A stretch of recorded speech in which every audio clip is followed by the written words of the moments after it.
పరిశుద్ధుడా, ప్రేమగల తండ్రి, కృపగల దేవా, నీ ప్రశస్తమైన అమూల్యమైన నామానికి మా నిండు కృతజ్ఞత వందనములు చెల్లిస్తూ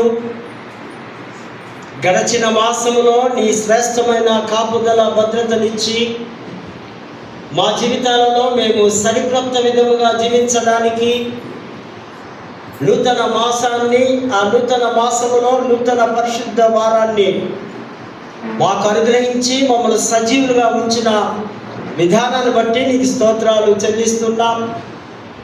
వాక్యపు వెలుగులోనికి మేము ప్రయాణిస్తూ ఉండగా, వాక్యాన్ని ధ్యానిస్తూ ఉండగా, మీ స్వరాన్ని మాకు వినిపిస్తూ, మీ దర్శనాన్ని మేము చూస్తూ, సిలువలో వేలాడుతున్న యేసును చూస్తూ, ప్రభువా, సులభమైనటువంటి రీతిలో దేవుని వాక్యాన్ని అర్థం చేసుకోవడానికి సహాయం చేస్తూ చేరవచ్చిన ప్రియులను ప్రత్యేకంగా ఆశీర్వదించగలరంటూ యేసు నామమున వేడుకొంటున్నాము తండ్రి, ఆమేన్.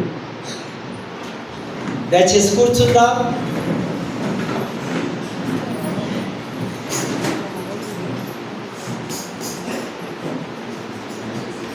దేవుని పరిశుద్ధ నామానికి మహిమ కలుగునుగాక.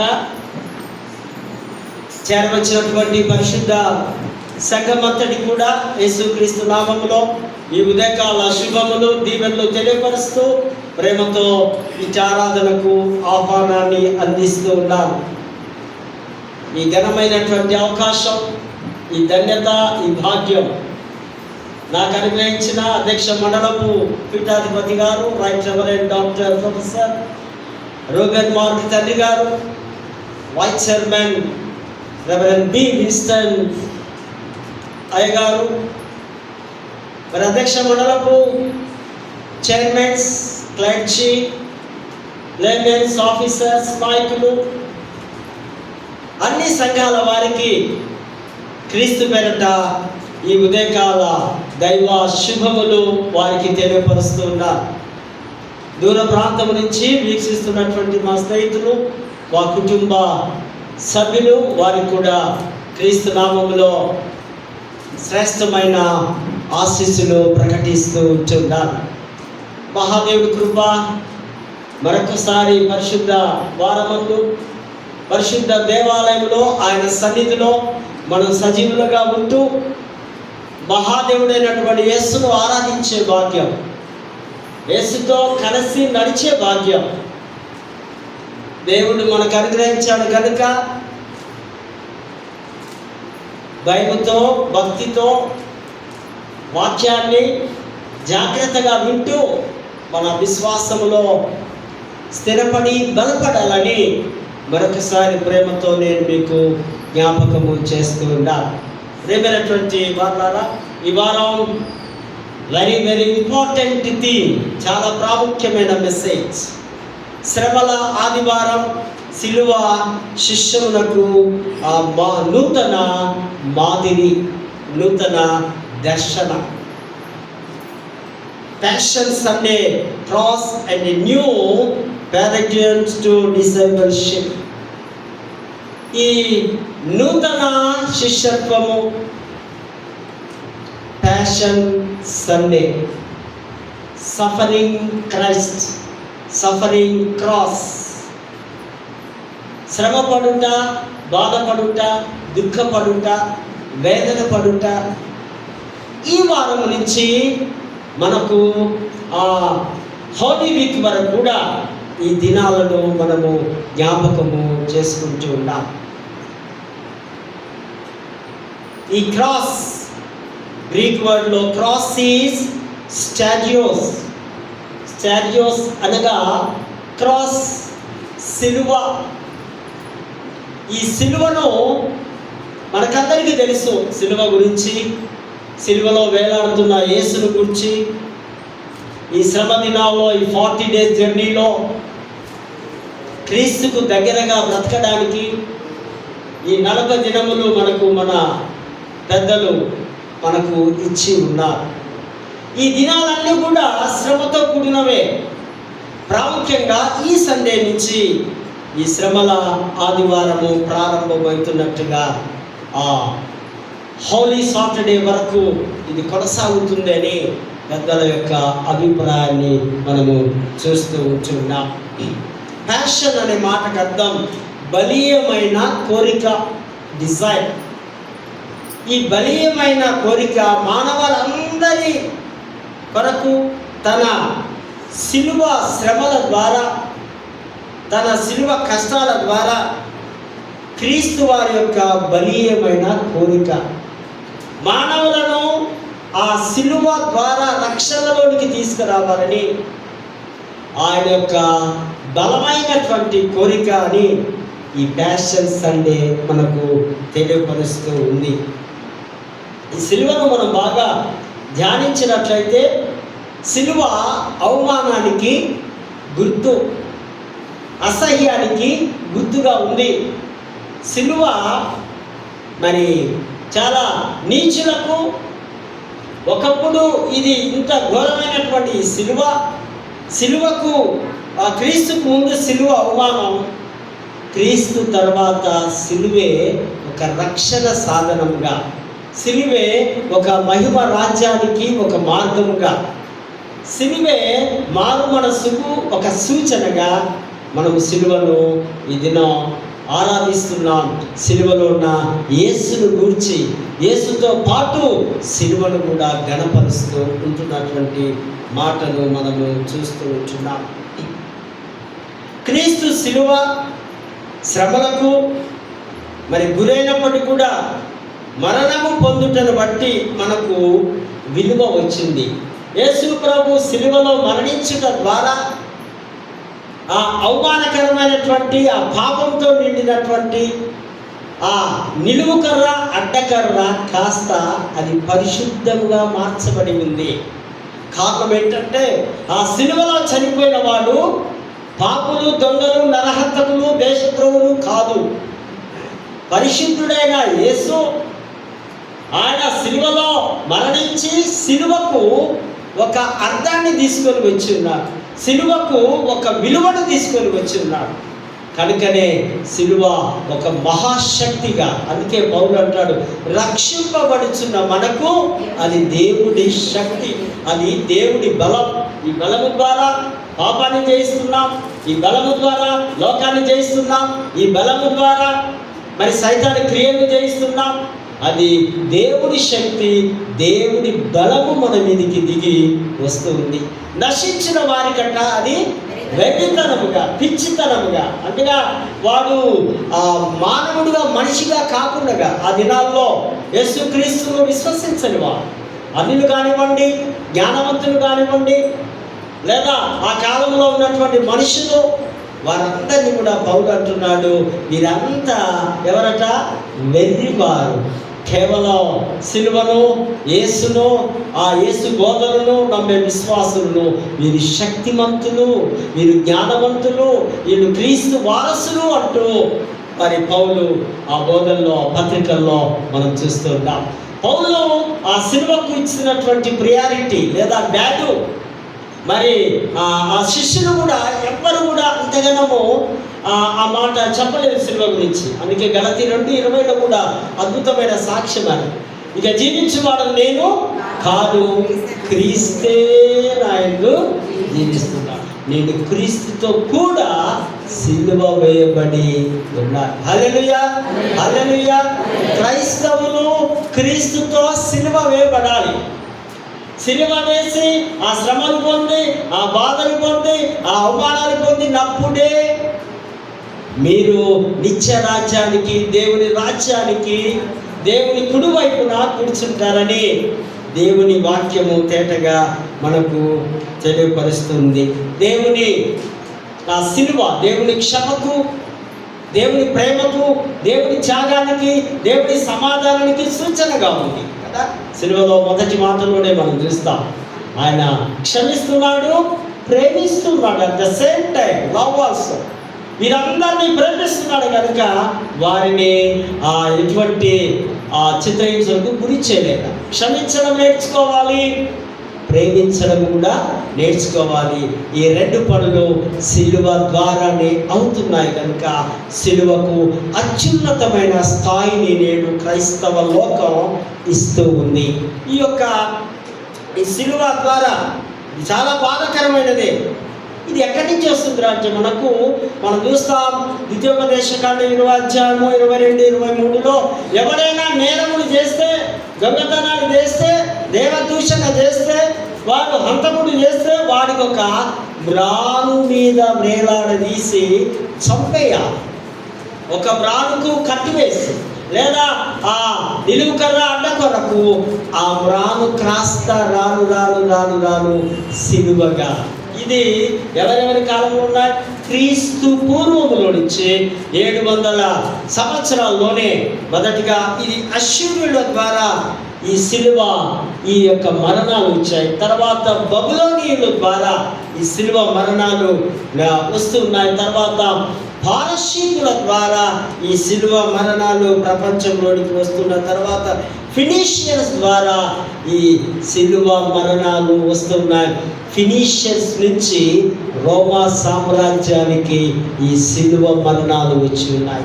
రోమా సామ్రాజ్యంలోనే రోమా అధికారుల ద్వారానే యేసు ప్రభువును సిలువ వేసి చంపినట్టుగా మనకు చరిత్ర ఏప్రిల్ 3, 29 AD సంవత్సరంలో యేసు ప్రభువారు పస్కా పండుగ రోజున ఆ సిలువ మీద చనిపోయినట్టుగా ఇవి మనము చూస్తూ ఉన్నాం.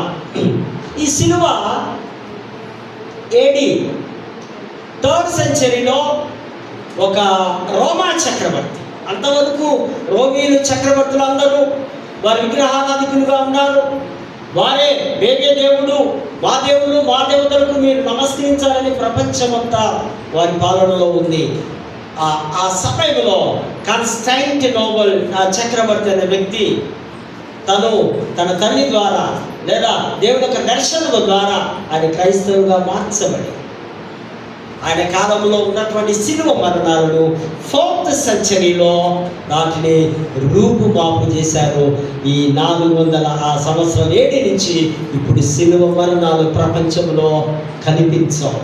ఎక్కడ కూడా సిలువ మరణాలు ఇప్పుడు ఎక్కడ మనము విని ఉండలేము.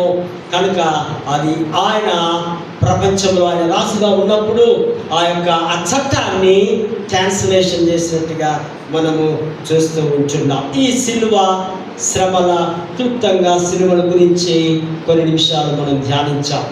నెక్స్ట్ శిష్యరికం. శిష్యులు అనగా నేర్చుకొని వెంబడించేవారు, ఒక గురువును వెంబడించేవారు. గురువు పాదముల చెంత కింద కూర్చొని నేర్చుకునేవాడు, వాడే ఒరిజినల్ శిష్యుడు అంట.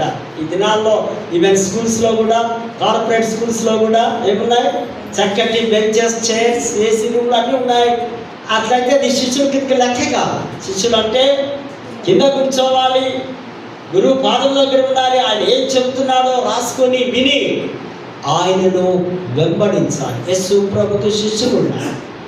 ఆ 12 మంది శిష్యులను ఆయన ఏర్పరచుకొని, ఆయన పిలుచుకొని, వారి పనులన్నీ వదిలేసుకొని ఆయన వెంబడించి, వారి మీద చేతులుంచి ప్రార్థించి ఆయన యొక్క ఆ మూమెంట్స్, జీసస్ మూమెంట్, ఆ ఉద్యమానికి శిష్యులను ఆయన ఏర్పరచుకున్నట్టుగా అనగా వెంబడించేవారు. వారిని శిష్యులుగా ఉన్న వారిని కొంతకాలానికి అపోస్తులుగా పిలుచబడ్డారు. అపోస్తులు అనగా పంపబడ్డవారు, టు సెండ్, పంపడం.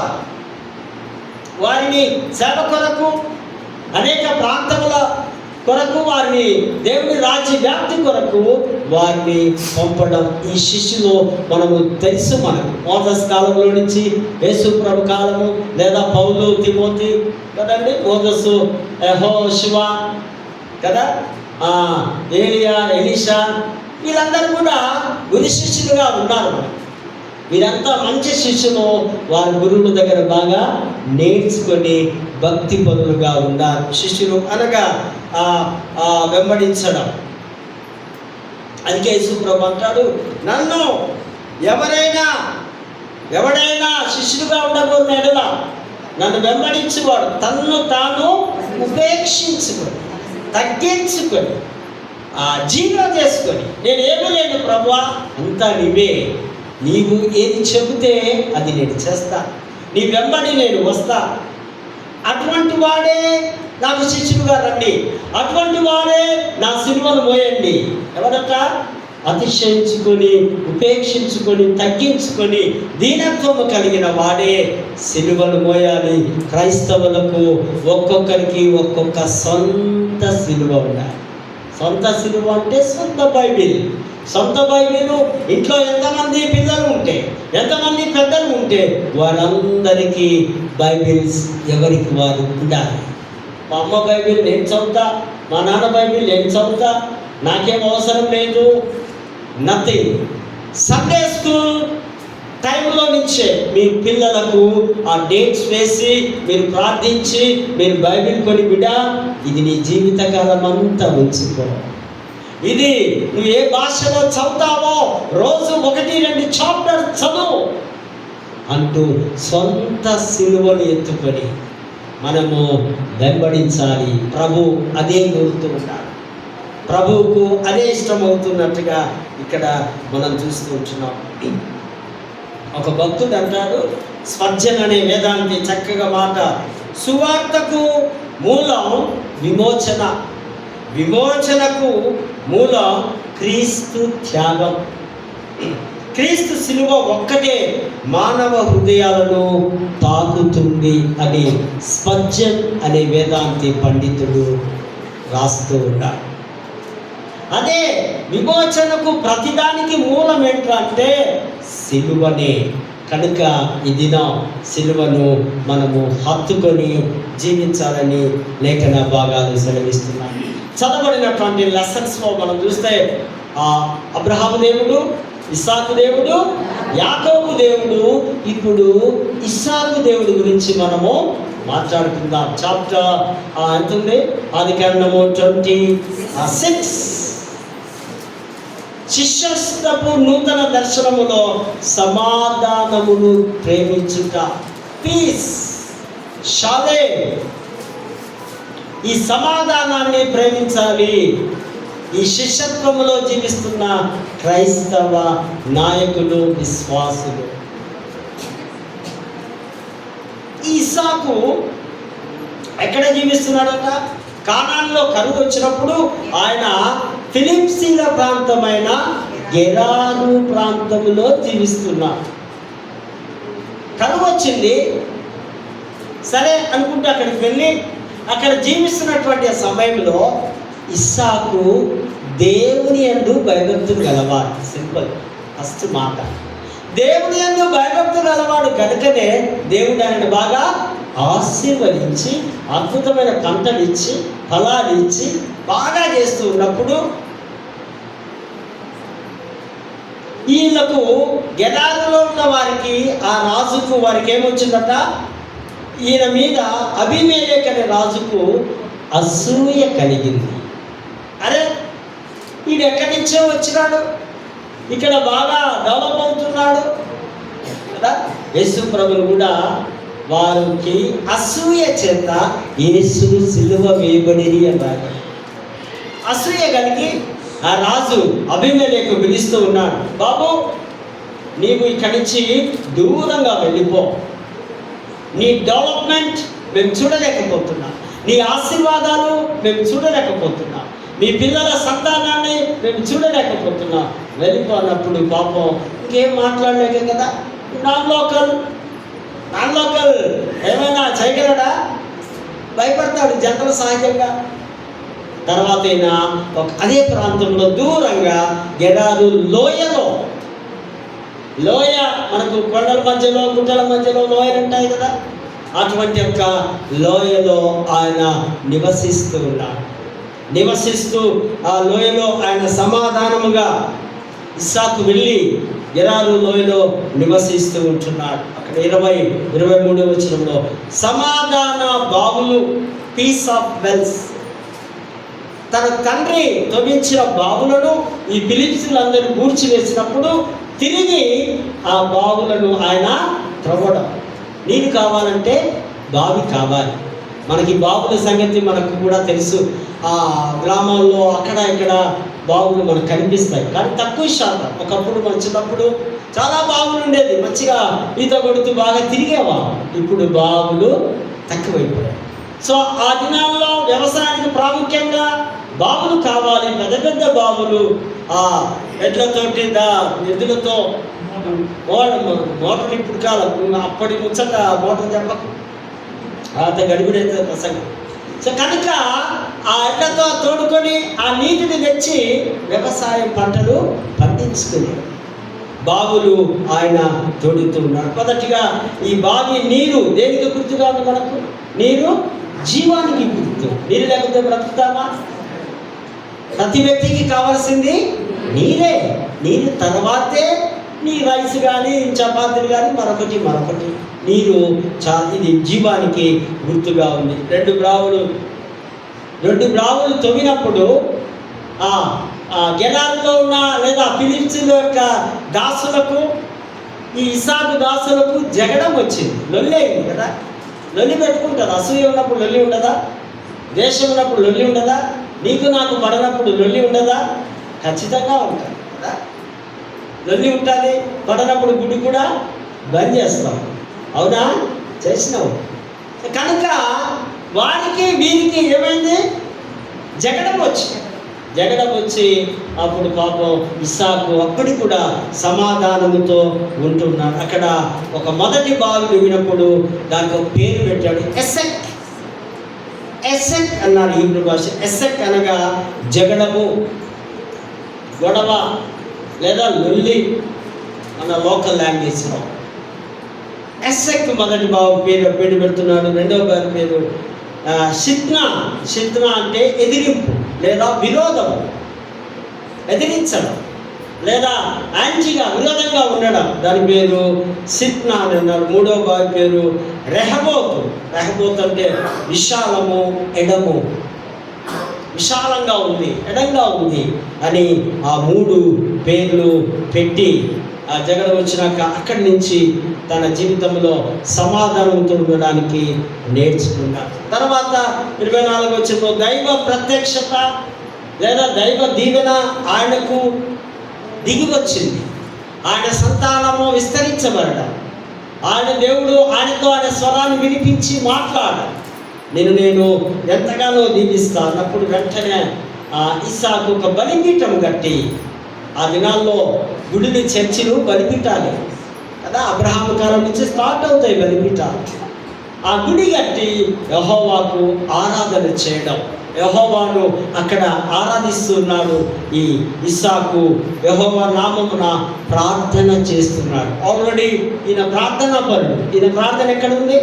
రిబ్కా వస్తున్నప్పుడు పొలములో ప్రార్థన చేస్తున్నాడు. మంచి బ్యూటిఫుల్ వైఫ్ కావాలి, ప్రార్థనాపరమైన భార్య కావాలి, చాలా అందమైన మనస్సు కలిగిన భార్య కావాలి అన్నప్పుడు ఈ యొక్క యవనస్తులు పురుషులు కూడా ఏం చేసుకోవాలి? ప్రార్థన చేసుకోవాలి. ఈ ఇస్సాకు ఇక్కడ కూడా బలిపీఠం కట్టి ప్రార్థిస్తూ ఉన్నటువంటి ఆ సమయంలో దేవుడి సమాధాన నిబంధన అనగా వారి మీద పట్టబట్టేవారు. ఆ యొక్క అబీమెలెకు మనుషులందరూ మళ్ళా తన దగ్గరికి వస్తూ ఉంటే ఇస్సాకు భయపడుతున్నాడు. అయ్యో, మళ్ళీ ఏమైనా జగడం చేయడానికి వస్తున్నారా? మీరు ముందే అసూయ పడరు కదా అంటే వారు ఒక అద్భుతమైన మాట అంటున్నారు, యెహోవా నీకు తోడై ఉన్నాడు గనుక నీవు దీవించబడుతున్నావు. ఇదిగో మేము జగడాలకు రాలేదు, మేము సమాధానముగా వస్తున్నామని అన్నప్పుడు వెంటనే ఒక ప్రేమ విందు ఇస్సాకు చేసి వారిని సమాధానపరిచినట్టుగా మనము లేఖన భాగాల్లో చూస్తుంటాం. ఈ విందు సమాధానానికి గుర్తుగా ఉంది. ఆ శత్రువులు కాస్త ప్రార్థన ద్వారా, దేవుని దీవెన ద్వారా ఏమైపోయారండి? మిత్రులుగా మార్చబడ్డారు. మిత్రులు ఉన్నప్పుడు ఏముంటుంది? అక్కడ ప్రేమ ఉంటుంది, ఆప్యాయత ఉంటుంది. కనుక చక్కటి ఆ విందులో మంచి డిన్నర్ను దావత్తును ఏర్పాటు చేస్తున్నాడు. విందు ప్రాముఖ్యమైనది, ఒడంబడిక. ఆ సమయాల్లో విందులు చేసుకోవడం మనం చూస్తున్నాం. 33వ వచనంలో షెబ అనే ఒక పేరు పెడతారు అక్కడ ఆ ప్రాంతానికి. దానే నేడు బెయేర్షెబ అని కూడా పిలుస్తున్నారు. హెబ్రోను సంఘం వారు ప్రాముఖ్యంగా వాళ్ళ మందిరాలకు బెయేర్షెబ అనే పేరు చూస్తాం. బెయేర్షెబ అన్నది ఒక గ్రామము పేరు. బెయేర్షెబ అనగా దాని అర్థం వాగ్దానము ఇవ్వబడిన లేదా అదృష్టముతో ఇస్సాకు దొరికినటువంటి స్థలం అని కూడా రెండు అర్థములను మీనింగ్స్లో మనము చూస్తూ ఉంటున్నాం. ఇస్సాకు దేవుని ఎడల విధేయతగా ఉన్నాడు కనుకనే ఆయనకు ఆశీర్వాదములు అన్కౌంటబుల్ లెక్కలేనన్నిగా వచ్చినాయని ఈ యొక్క ప్యాసేజ్లో మనము చూడవలసిన అవసరం ఉంది. ఇక్కడ ఆయన సిలువ, ఆయన శిష్యనికం అంటే దేవునికి లోబడి జీవించడమే, దేవునికి ప్రార్థన చేయడమే. అప్పుడు యెహోవా దేవుని పరిపాలన ఆ కాలంలో మనకు సిలువ కనిపించదు, కానీ లోబడి జీవించే విధానాన్ని ఇక్కడ మనము చూస్తూ ఉంటున్నాం. ఆయన తోడుగా ఉన్నాడు. తర్వాత కీర్తన పాఠంలో కూడా మనం బాగా గమనిస్తే యెహోవా మంచితనానికి స్తుతులు చెల్లించే కీర్తన. God is good always. దేవుడు ఎప్పటికీ మంచివాడు. ఆయన మంచితనానికి మనము కృతజ్ఞతలు చెల్లించడానికి మనమందరము ఆయా దూర ప్రాంతం నుంచి కూడా మనము వచ్చి ఈ సన్నిధానంలో చేరి దేవుణ్ణి చూస్తూ స్తుతించాలి. ఈ కీర్తన ప్రాముఖ్యమైనటువంటి మాటను మనము చూస్తున్నాం. యేసు కృతజ్ఞతలు కలిగి ఉండడం, మన జీవితం అంతా దేవునికి స్తుతులు చెల్లించాలి. దేవుడు చేసిన మేళ్లకు ఆశీర్వాదం మరిచిపోకుండా ఆయన వాక్యం కొరకు, ఆయన రక్షణ కొరకు, ఆయన ప్రేమ కొరకు, ఆయన కృప కొరకై దేవునికి ప్రతినిత్యము మనము కృతజ్ఞతలు చెల్లించాలి. మనము అందుకని ఎప్పుడు అంటుంటాయి కదా, మనం బ్రతుకున్నామంటే కేవలం దేవుని కృపనే, మరొకటి లేదు. కనుకనే దేవుడికి కృతజ్ఞతలు కంపల్సరీ మనము పే చేయవలసినదే అని ఈ వాక్యం కూడా తెలియపరుస్తుంది. 12-15 వచనంలో చూస్తాం. నీతిమంతులట ఖర్జూరపు మొక్కల వలె వారు చాలా బాగా అభివృద్ధి చెందుతారు. ఎత్తు వెలగడం అనగా ఈ దేవదారు వృక్షం 120 అడుగుల ఎత్తు, మరి అదేవిధంగా 30 అడుగుల వెడల్పు. ఇది చాలా కాలము, చాలా సంవత్సరాలు జీవించేదిగా ఇది ఉంది. ఆ విధంగానే మీరు వర్ధిల్లుతారు. దేవదారు వృక్షం వలె ముసలితనమందు సారం కలిగి పచ్చగా జీవిస్తారు. ఈ వృద్ధులకు దేవుడిస్తున్న వాగ్దానం. ఈ వాగ్దానం మీరు గుండెల్లో రాసి పెట్టుకోవాలి. నేను 100 సంవత్సరంలో బ్రతకగలను, ఇదిగో నా దేవుడు నాకు ఇస్తూ ఉన్నాడు. నీతిమంతులట, వచ్చేటోడు కాదు, ఎవడో క్యారెక్టర్ లెస్ వాడు కాదు. దేవుణ్ణి నిత్యము ఆరాధిస్తూ భయభక్తులు కలిగి పరిశుద్ధంగా నీతిగా మంచిగా వారి మనస్సు పొందేవారు. అటువంటి నీతిమంతుడు అంటే సాక్షాత్తు యేసుక్రీస్తు లక్షణాలను ధరించుకున్నవాడు, ఆయన క్యారెక్టర్స్ను తను తీసుకున్నవాడు. వీరట ముసలితనమందు ఎట్లుంటారట, సారము కలిగి పచ్చగా ఎండిపో, ఆకు వాడక తన కాలమందు ఫలమించు చెట్టు వలె ఉండు. అబ్బా, ఎంత బాగా రాస్తున్నాడు భక్తుడు. నీటి కాలంలో ఆ పక్క పంటున్న గడ్డి ఎప్పుడు ఎట్లుంటుందట, పచ్చగా ఉంటుంది. అది కొంచెం దూరం పోతే ఎండిపోయి ఉంటుంది. కారణం ఇక్కడ నీరు పాలు. విశ్వాసికి పచ్చగా ఉండాలంటే విశ్వాసిలో రక్షణ ఉండాలి, మార్పు ఉండాలి, దేవుడి మనస్సు ఉండాలి, దేవుడి కృప ఉండాలి. అప్పుడు నీవు నీ ఇంటి వారు అనగా వారు ఎదిగి ఆధ్యాత్మికంగా ఎదిగి దేవుని ఇంటిలో నాటబడిన మొక్కల వలె. దేవుడికి ఒక కుటుంబం ఉంది. ఆ మహిమగల కుటుంబంలో నాటబడే ఎదిగే మొక్క వలె ఆ సారము, ఆ ఎరువు అనగా దేవుడి వాక్యం, దేవుడి ప్రార్థన, దేవుడి కృప. నీవు నాటబడి వారి వేర్లు పవిత్రమైన నేలలో నుండి నాటబడి మరి గొప్పగా ఫలభరితమవుతాయని మరి ఇక్కడ మనకు ఆ కీర్తనకారుడు రాస్తున్న మాటలు ఇక్కడ మనము చూస్తూ ఉంటున్నాం. మరి పత్రికల పాఠంలో కూడా మనం చూస్తే నూతన దర్శనము కొరకు శ్రమానుభవము.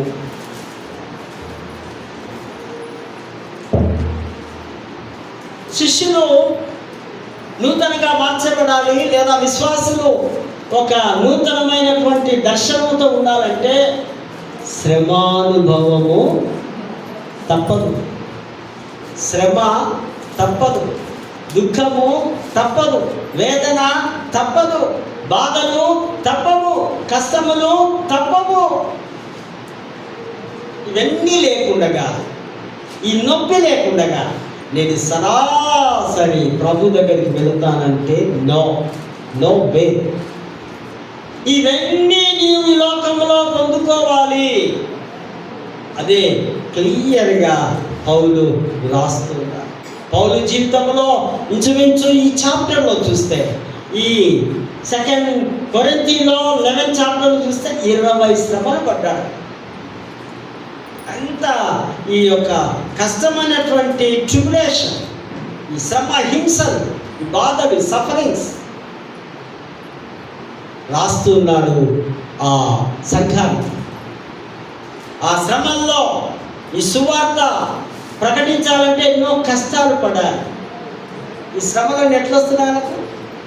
ఏమన్నా తనకు తానుగా శరీరం రోగాల ద్వారా శ్రమలా? ఈ శ్రమ సువార్త ప్రకటించడానికి. సువార్త ప్రకటించడం మనలాగా నాలాగా ఈ యొక్క సంఘంలోనే కూర్చొని మళ్ళా నో ప్రాబ్లం కాదు. సువార్త అంటే ప్రతిరోజు ప్రతి ప్రాంతానికి, ప్రతి మనుషుల దగ్గరికి వెళ్ళి క్రీస్తు ప్రేమను, క్రీస్తు యొక్క మనస్సును, క్రీస్తు యొక్క త్యాగాన్ని ప్రకటించడం. పౌలు అనేక ప్రాంతాలు, మీకు తెలుసా, యేసు ప్రభు తర్వాత అంత గొప్ప సేవ చేసింది ఈ పునీత పౌలు మాత్రమే. ఏ శిష్యులు కూడా చేయలేదండి. ఈయన ఎటు పోయినా అటు నాకు శ్రమే, ఎటు పోయినా నాకు అటు బాధే. అటు పోతే వాడు కొడుతున్నాడు, ఇటు పోతే వాడు తిప్పుతున్నాడు. ఆ యొక్క సముద్రంలో ఓడ పగిలిపోతుంది. ఉపవాసంలో ఉన్న, దుఃఖంలో ఉన్న, రోదనలో ఉన్న, క్రూర విష సర్పాలు నా మీదికి వస్తున్నాయి. అవన్నీ తట్టుకొని తాలుకొని నేను సువార్త ప్రకటిస్తూ ఉండగా శ్రమ. నీ కుటుంబ భారం శ్రమ కాదు. కొన్నిసార్లు మన కుటుంబం వరకు ఏం చేస్తాం? శ్రమ పడతాం, బాధపడతాం, దుఃఖపడతాం, వేదన చెందుతాం. అయ్యో ఇట్లయిపోయిందా నా పరిస్థితి, అయ్యో నా పిల్లలు ఇలా అయిపోయారా. ఇదంతా నాన్ సెన్స్. సెన్స్ ఏంటి? Only gospel, proclamation, gospel. సువార్తను ప్రకటించడమే విశ్వాస యొక్క గురి, గోల్, లక్ష్యం. ఆ సువార్తలో, ఆ ప్రకటనలో ఎన్నో శ్రమలు ఎదురవుతున్నాయని పౌలు అద్భుతంగా రాస్తున్నాడు. Paul refers to his own sufferings as in this letter. These sufferings included అబద్ధ బోధకులు, అబద్ధ అపోస్తలులు. పౌలు ప్రశ్నిస్తూ ఉన్నారు, నీ సువార్త ఏమిటి? ఈ విధంగా ప్రకటిస్తావా? మాకు తెలియదా? మేము ఎప్పటి నుంచో ఈ సంఘము పుట్టినప్పటి నుంచి ఆది సంఘంలో నుంచి ఉన్నవారు మేము, యేసు ప్రభు కాలంలో నుంచి ఉన్నవారు మేము, నువ్వొచ్చి మాకు బోధిస్తామంటూ ఆయనను క్వశ్చన్ చేస్తున్నారు. అబద్ధ బోధ. నేడు కూడా జాగ్రత్త సుమి, చాలామంది మిమ్మల్ని కవ్విస్తూ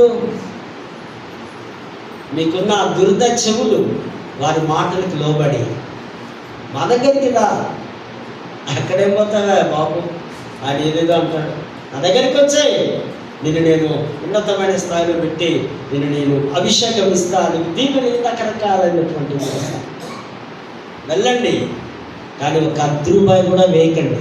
చూద్దాం, ఒక 5-6 నెలలు వెళ్ళండి. మీరు ₹1 కూడా ఏమి ఇవ్వలేదు అనుకోండి, నీకు చైన్ వేస్తూ గో బ్యాక్ అంట. అబద్ధ బోధకులు చాలామంది మనకున్నారు మన దేశంలో, మన హైదరాబాద్లో. అందుకే నేనంట, నీకు సత్యం తెలియాలంటే ఏం చేయాలి? Read Bible only. సత్య గ్రంథాన్ని, వేద గ్రంథాన్ని మీరు గుడికి రాలేని పరిస్థితి ఉంటే మీరు చదువుకోవాలి. మన క్యాలెండర్స్ ఉన్నాయి, ఆ లెసన్ చదువుకొని ధ్యానించండి, సగం ప్రసంగం మీకు అర్థము. పౌలు రాస్తూ ఉంటున్నాడు, శక్తికి మించి భారము మోస్తున్నారు, మరణ వేదన ఒకవైపు ఉంది, కన్నీరు కారుస్తూ ఉన్నారు, కంట్రోల్ కావడం లేదు, ఎంతో వేదన చెందుతున్నా. ఎవరి కొరకట? సంఘము కొరకు. సంఘములో కొద్దిమంది వారు విభజింపబడి ఆ దుర్బోధలకు లోబడి బయటికి వెళ్ళిపోతున్నారని కాపరి ఏం చేస్తున్నాడండి? కన్నీరు కారుస్తున్నాడు. అలా కోపడుతున్నాడా? ఏం చేయాలట? కన్నీరు కార్చి ప్రార్థించాలి. పౌలు మనకు అదే నేర్పిస్తున్నాడు. నేను మరణ వేదన చెందినంతగా కన్నీరు కారుస్తూ నా సంఘ బిడ్డల కొరకు నేను ప్రార్థిస్తున్నాను. క్రీస్తు వలె శ్రమల్లో నేను పాలుభాగస్తునిగా ఉన్నా. యేసు ప్రభు 5 నిమిషాలు ప్రసంగం అయిపోయింది.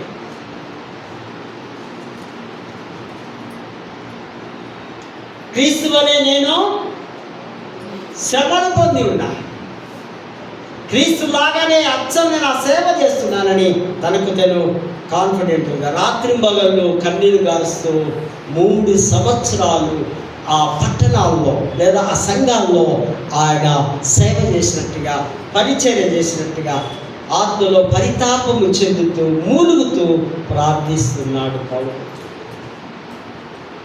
తర్వాత ఆయనకు టైం వచ్చి వెళ్ళిపోతున్నప్పుడు, సహోదరులందరినీ విడిచిపోతున్నప్పుడు ఆయన ఎంతో దుఃఖానికి, విచారానికి లోనైనట్టుగా ఆ పత్రికలో, ఆ భాగాల్లో మనము చూస్తూ ఉంటున్నాం. క్రీస్తు కొరకు చేసిన ఈ పరిచర్య మూలంగా బాధలు, పరీక్షలు, ఈ మూలుగులు, పాపం నుండి, ఇహలోక శ్రమల నుండి వారిని విడిపించడానికి, తప్పించడానికి ఆయన ఎన్నో ప్రయాసములు పడ్డట్టుగా. మరి 24-25 వచనంలో 1 తక్కువ 40 కొరడా దెబ్బలు. 40 కొట్టకూడదు యూదుల మోషే ధర్మశాస్త్ర చట్ట ప్రకారం. ఒకవేళ అంతకు ఎక్కువ కొడితే ఆయన చనిపోయే ప్రమాదం కూడా యూదులో లెక్కలవి. అందుకే యేసు ప్రభు కూడా అన్నే కొట్టినారు కదా. ఆ కొరడా దెబ్బలు కూడా నేను తిన్నాను కేవలం సువార్త కొరకు, కేవలం మీ కొరకే. మీకు ఈ క్రీస్తుని గురించి ఈ మంచి వార్తను ప్రకటించాలని వారికి చెప్తూ ఉంటున్నారు. వీరిని కొందరైతే కొరింథీ క్రైస్తవులు కొందరు ఆయన కొట్టారట. అంటే దుర్దాచములు గలవారు, అంటే దుర్బోధంలో విని వారి మాయలో మత్తులో పడ్డవారు, వారి పక్షంగా ఉంటూ ఇతన్ని దూషించి కొచ్చినట్టుగా ఇక్కడ చూస్తూ ఉంటాం. వారి పక్షంగా పౌలు దెబ్బలు తిన్నాడు కనుక రోమీలు విధించిన శిక్ష ముమ్మారు ఆ యొక్క బెత్తముతో దెబ్బలు కొట్టడం. బెత్తం తీసుకొని రోమీలు కొడతారు, కానీ యూదులట కొరడా దెబ్బలు 5 పర్యాయములు కొట్టడం. 1 తక్కువ 39 కొరడా దెబ్బలు, 5 times, నాట్ సింగిల్ టైం. నిజంగా ఎంత బ్లడ్ పోయి ఎంత దుఃఖపడి బాధపడి ఉంటాడో, కానీ దేవుడు శ్రమల్లో కూడా దేవుడు అతనికి తోడుగా ఉన్నాడు.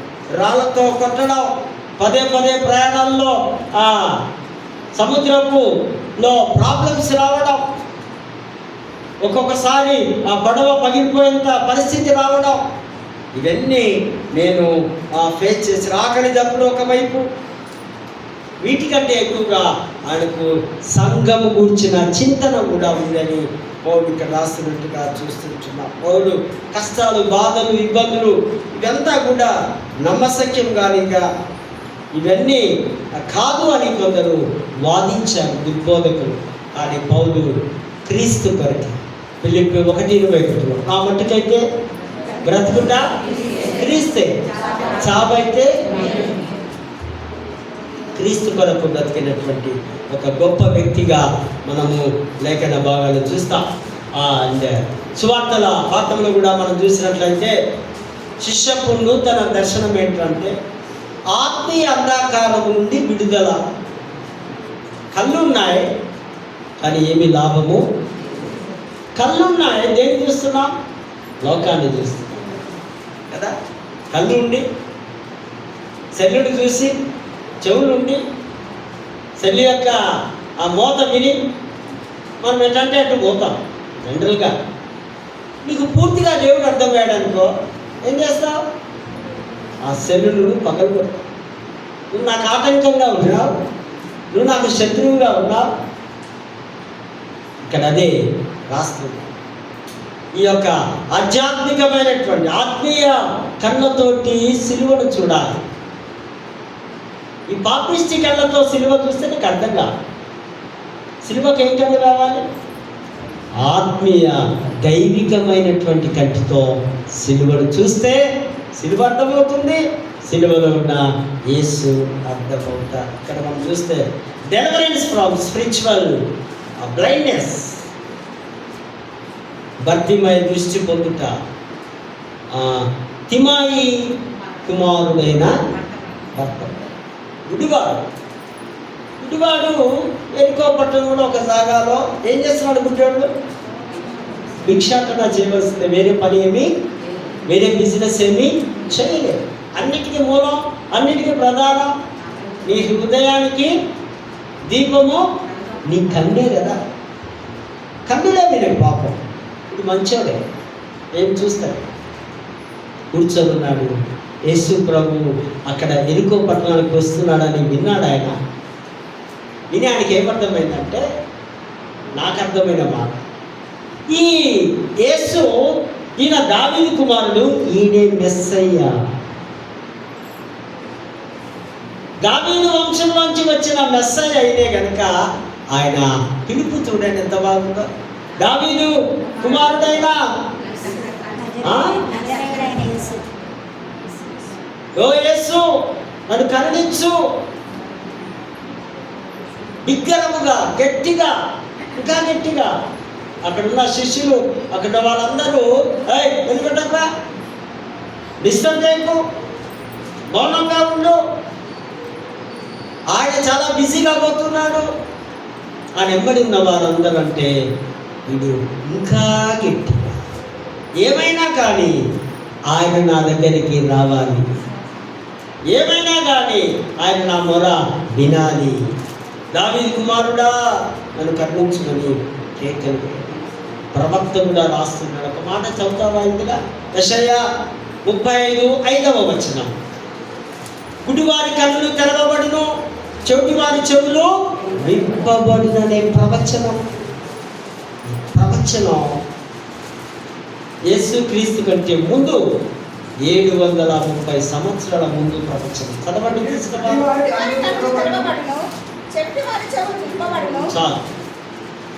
గుడివారి కన్నులు తెరవబడినట, చెవిటివారి చెవులు విప్పబడినట. ఎవరొస్తే? మెస్సయ్య వస్తే.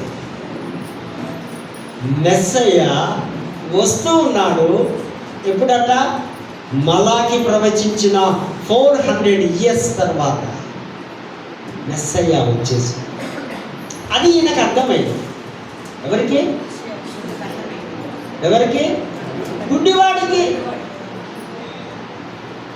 గుడ్డివాడికి అర్థమైంది. ఆయనే మెస్సయ్య, ఆయనే దావీదు కుమారుడు. కానీ అర్థం కాలేదు ఎవరికట? యూదులకు అర్థము. యూదుల యొక్క దృక్పథంలో, ప్రాస్పెక్టివ్స్లో ఏముంది? యేసు ప్రభు ఓన్లీ మరియ కుమారుడు, is not Messiah, is not God. ఆయన మనుష్య కుమారుడే. నేటికి కూడా యూదులు, అందుకే పాలస్తీనా పరిశీలన ప్రాంతంలో మనం అక్కడ చూస్తే అక్కడ మూడు రకాలైన మతాలు మనకు కనిపిస్తాయి. యూదా మతము, క్రైస్తవ మతము, ఇస్లాం మతం. పిలుస్తూ ఉంటే ఆయన యేసు ప్రభు బాగా విన్నాను. అదే ఇంతగా ఎవరు అరుస్తున్నాడని చెప్పి ఆగి వారి సంగతి పిలు ఆ దగ్గర తీసుకు. ఎట్లా బాబు నీ సంగతి? అయ్యా నాకు చూపు కావాలి. నీకేం కావాలండి? నీకేం కావాలి? నీకేం కావాలి? నీకేం కావాలి? బాగా విద్యావంతులకు ఏం కావాలి? చక్కటి ఉద్యోగము. యవనస్తులకు ఏం కావాలి? వివాహము కావాలి. ఎవరిని అడగాలంట? దేవుణ్ణి అడగాలి. నా నామమున నీవు ఏది అడిగితే అది నీకు నేను ఇస్తా. సింపుల్. ఇవన్నీ వాగ్దానాలు, అన్ని ప్రామిస్ దేవుడు చేస్తున్నాడు కనుక మనం చింతపడవలసిన అవసరత. ఏం కావాలి? నాకు చూపు కావాలి అంటే ప్రభు అంటున్నాడు, నీ విశ్వాసమే నిన్ను. వాడిలో ఉన్నటువంటి లక్షణాలు ఏంటంటే మొట్టమొదటిది మనం చూస్తాం విశ్వాసం. ఎవరి యందు? యేసునందు విశ్వాసం. శిష్యుల మీద కాదు, అక్కడున్నటువంటి మనుషుల మీద కాదు, వారికి సహాయం చేస్తూ పైసలు ఇస్తున్న వారి మీద కాదు. వాడి విశ్వాసం కేవలం యేసు మీద. యేసు నువ్వు నన్ను ముట్టు, నువ్వు చూస్తే చాలు నేను స్వస్థత పొందుతాను. ఆయన మొదటిగా ఆయనలో మనము విశ్వాసం చూస్తున్నాం. రెండవది పట్టుదల. విడవలేదు, వ్యాస్తపడలేదు, డిసప్పాయింట్ కాలేదు. అయ్యో ఇప్పుడు వద్దంటున్నారు శిష్యులు, సర్లే నెక్స్ట్ టైం చూద్దాం అనలేదు ఆయన.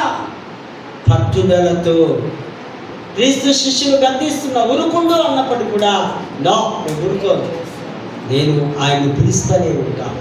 పట్టుదల ఆయనలో మనము చూస్తున్నాం. తర్వాత ఆ విధేయత. ప్రభు పిలుపు విని విధేయత కలిగి, నమ్మకం కలిగి, తన దగ్గర ఉన్నటువంటి ఏముంది ఆయన దగ్గర? ఒక బట్ట, అదే దాని మీద పడితే పైసలు వేస్తాం కదా, దాన్ని తీసి విసిరిపడి, నాకు అక్కర్లేదు, నన్ను రక్షించడానికి, నాకు చూపునివ్వడానికి, ఆయనతో కలిసి తిరగడానికి ఆయనే నా దగ్గరికి వస్తున్నాడు. ఈ దీంతో నాకు అవసరము. క్రీస్తు నీలోనికి వచ్చినాక, నీకు మారు మనసు వచ్చిన తర్వాత, నీ విశ్వాసంలో బలంగా ఉన్నప్పుడు నీకు లోకం వాటితో కూడా ఏమి పని లేదు. అన్నిటినీ మనము విసర్జించాలి.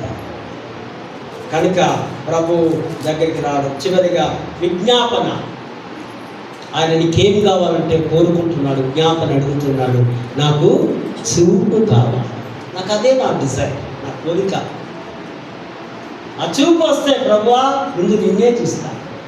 మా ఇంటి వాళ్ళని కాదు, నా చుట్టుపక్కల వాళ్ళని కాదు, నా సంఘస్థులను కాదు, నా చూపుతో మొదటిగా నిన్నే చూస్తా ప్రభువా, నాకు చూపు కాదు. ఫైనల్ విజయం అతని విశ్వాసాన్ని చూసి ప్రభు అంటున్నాడు, నీ విశ్వాసమే నిన్ను చదవాలి. అంతే.